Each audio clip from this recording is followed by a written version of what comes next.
A few months after I started climbing, when I was 17 or 18, I was flicking through this book with my dad and grandfather, both of whom had done some of the classic routes showcased.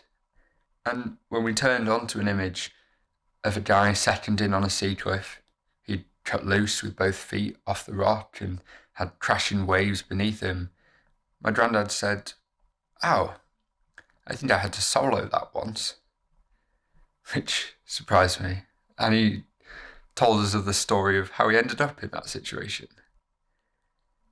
He was visiting again this year, and when I saw this book on my bookshelf, I was reminded of that and asked him if he could retell the story. So that's what this video is. I'll pass it over to Grandad Luke.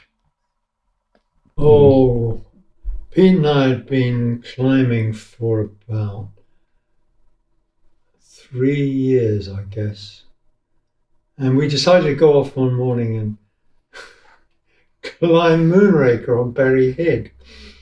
And we were late getting up and late getting there.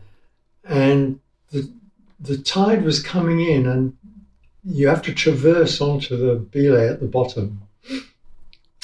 So we got to the bottom, and Pete led the first pitch, and he was in a hurry to get going. So he sort of disappeared up this crack, and he got, I don't know, quite a way up.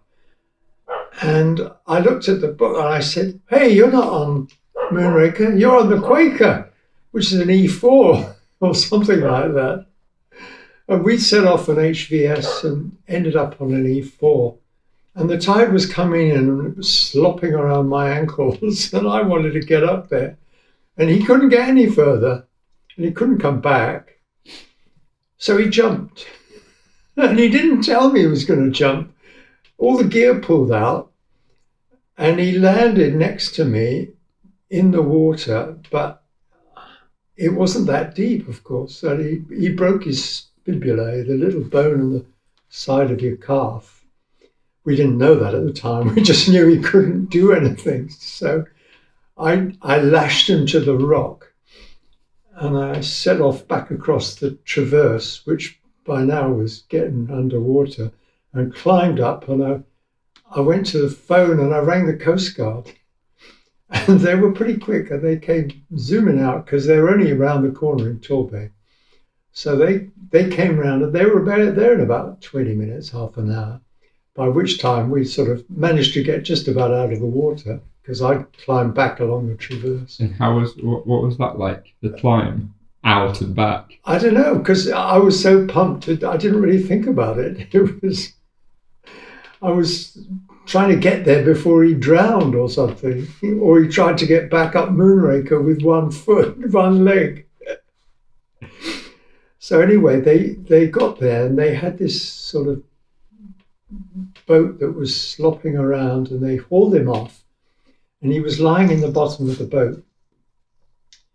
And they set off back to Torbay, and I was in the boat with him, and I was worried because he was looking pretty pale by this time and washed out.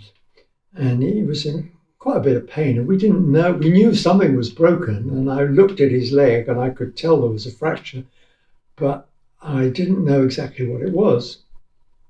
So I kept taking his pulse, and then I'd go back to the captain and say, "How long is it going to be? How long is it going to be?" And apparently one of the crew went up to Pete, and they said to him, "Is this guy a doctor? This guy who's taking your pulse all the time?"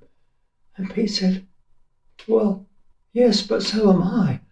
And the next day in the Torbay News was 2 doctors pulled off Berry Head, idiots trying to climb cliffs and things like that. So we ended up spending the night in Torbay Hospital. And then a few weeks later, I rang up. I said, "How's it going?" He said, "Oh, I've just done my first climb again. It's fine."